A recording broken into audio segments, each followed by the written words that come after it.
شروع کرتا ہوں اللہ تعالیٰ کے نام سے جو بڑا مہربان نہایت رحم والا ہے۔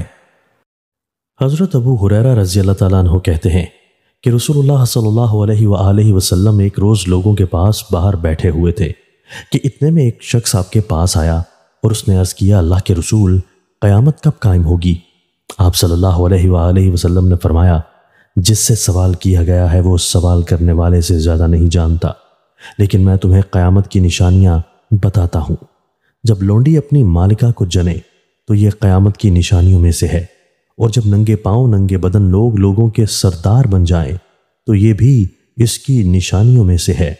اور جب بکریاں چرانے والے عالی شان عمارتوں پر فخر کرنے لگ جائیں تو یہ بھی اس کی نشانیوں میں ہے، اور قیامت کا علم ان 5 باتوں میں سے ہے جنہیں اللہ کے علاوہ کوئی نہیں جانتا۔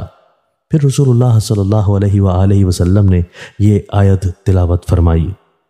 ترجمہ: اللہ ہی کو معلوم ہے کہ قیامت کب ہوگی، وہی بارش نازل کرتا ہے، وہی جانتا ہے کہ ماں کے پیٹ میں کیا ہے۔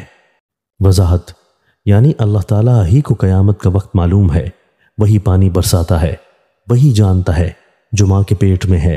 اور کسی آدمی کو معلوم نہیں کل وہ کیا کرے گا اور کہاں مرے گا۔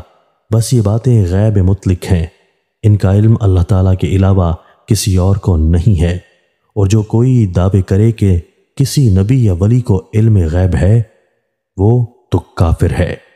قرآن کی بہت ساری آیتوں میں صاف صاف یہ مضمون ہے کہ محمد صلی اللہ علیہ وآلہ وسلم کہیے، میں غیب نہیں جانتا۔ حضرت انس بن مالک رضی اللہ تعالیٰ عنہ کہتے ہیں کہ رسول اللہ صلی اللہ علیہ وآلہ وسلم نے فرمایا، دن بدن معاملہ سخت ہوتا چلا جائے گا اور دنیا تباہی کی طرف بڑھتی جائے گی، اور لوگ بخیل ہوتے جائیں گے، اور قیامت بدترین لوگوں پر ہی قائم ہوگی، اور مہدی عیسیٰ بن مریم علیہ السلام کے علاوہ کوئی نہیں ہے۔ حضرت ابو ہریرہ رضی اللہ تعالیٰ عنہ کہتے ہیں کہ رسول اللہ صلی اللہ علیہ وآلہ وسلم نے فرمایا، قسم ہے اس ذات کی جس کے ہاتھ میں میری جان ہے، دنیا اس وقت تک ختم نہ ہوگی جب تک آدمی قبر پر جا کر نہ لوٹے اور یہ تمنا نہ کرے کہ کاش اس قبر والے کی جگہ میں دفن ہوتا۔ اس کا سبب دین و ایمان نہیں ہوگا، بلکہ وہ دنیا کی بلا اور فتنے کی وجہ سے یہ تمنا کرے گا۔ دوستو، اللہ تعالی ہمیں ان احادیث مبارکہ پر عمل کرنے اور اپنی زندگیوں کو سنوارنے کی توفیق عطا فرمائے۔